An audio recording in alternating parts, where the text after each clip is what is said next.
County crews laying the gravel roads, hole patching some potholes in several pavements in the Small Lake areas, graveling in Eureka Township, construction driveways in Sac in Delaware Township. Oh, okay, yeah.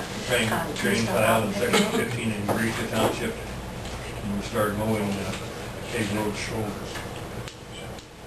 Any road concerns this year? They're the ones that I had pointed out have improved dramatically. Well, they've gotten better. They were terrible. And seemed to firm up pretty good. We got a little rock. And letting. I mean, we actually need some rain, but I'm not so sure we get some rain from the spot. One minute dramatic, they're certainly firmed up.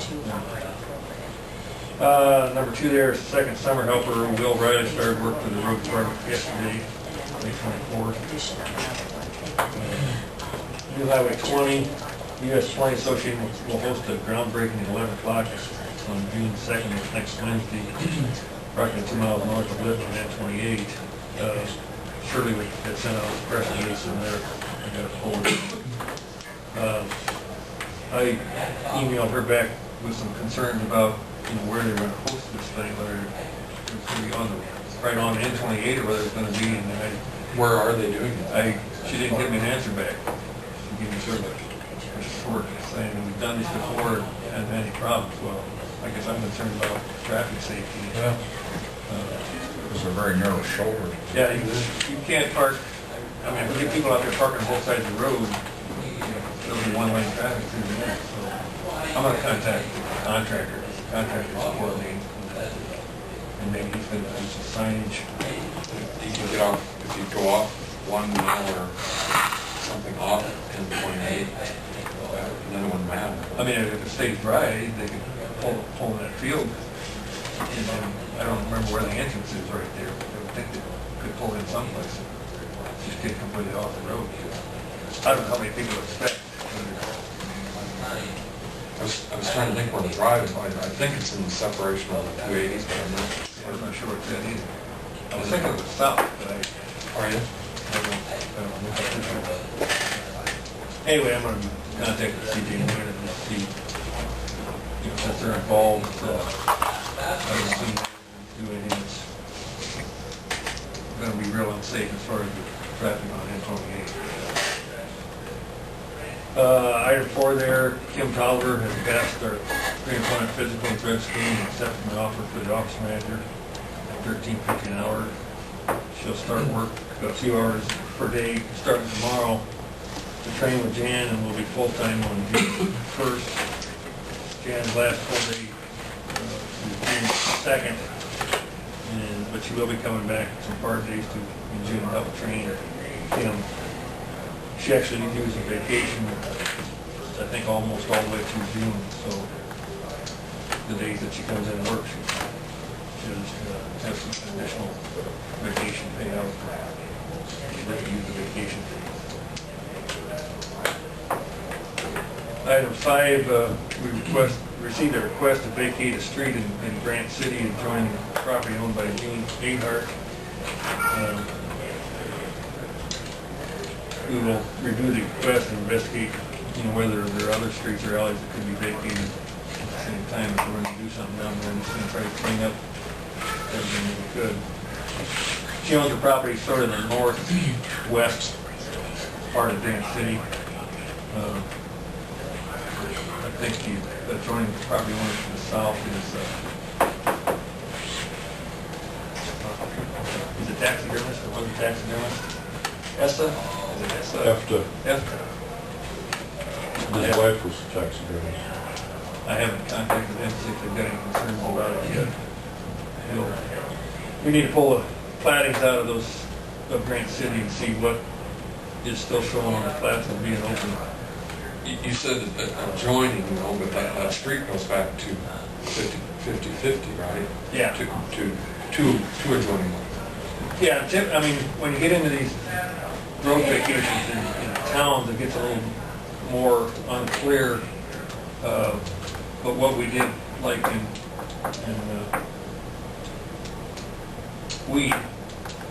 Harry,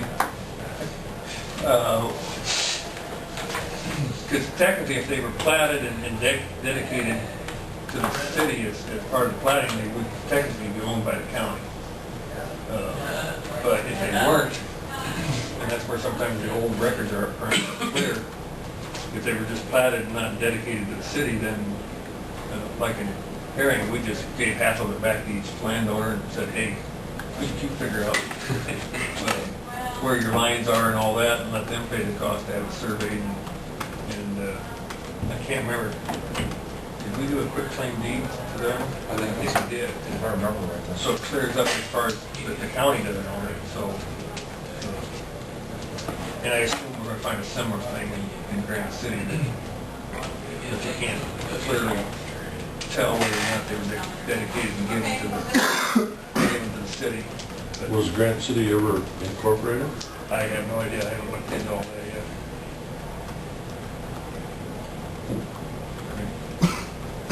I mean, most of the time, you know, I think what you would, to me, if we were going to try to sell them, I mean, if you want to say we owned it, we're going to try to sell it, then to me, the seller's going to be responsible for surveying it. I think it's going to cost you more to have a survey done than what you're going to get out of it to sell it. And most likely, it's going to be just a joint landowner.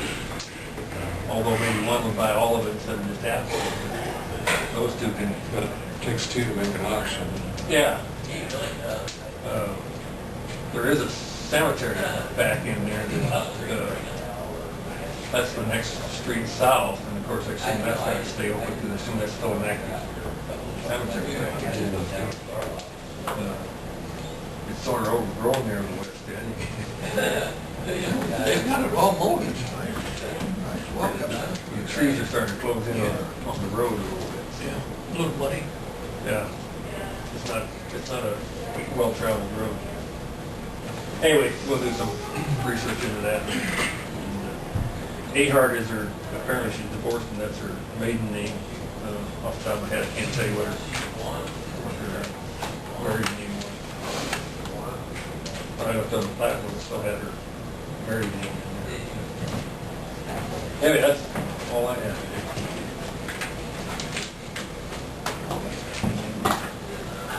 And retirement is next Wednesday afternoon on the 2nd.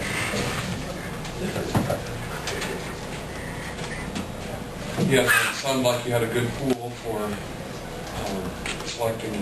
Yep, I never did ask Jen, she sent the letters out last week to the ones, we sent letters to the ones that had turned in application. If they dropped the resume off, we didn't send them a letter back, but everybody else has sent letters back. So I didn't ask what the final count was and how many letters we sent back out.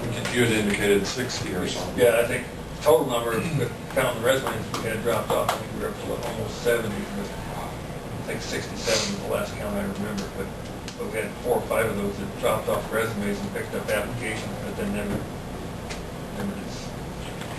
Where does this lady live? Just out northwest of town here. She works at the State Or Bank. east town, that's the name. Good gal. She was part of the interviews. I mean, she did everything right, said everything right. I mean, she was actually really interested in the job. I think she really did a good job. And we had other applicants that I think, the ones we interviewed, at least 2 of them that would probably made it off almost 2. How many did you interview? 6. Some people, I think, if they do a better job on the resume, put your interview a little more, because there were several more factory interviews too. So it's hard to 6 is good pool for them. Thanks, Ryan. Yep.